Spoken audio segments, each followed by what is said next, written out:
and this is the Galaxy A36, and in this video I'm going to show you how to set the sound equalizer on your phone to custom.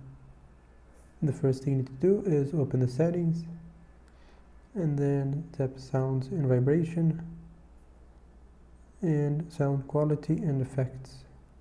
Now all I need to do is tap the equalizer here, set it to custom, and you can change the equalizer here to whatever you like. And that's it for this video. Thank you for watching. Please leave a like and subscribe.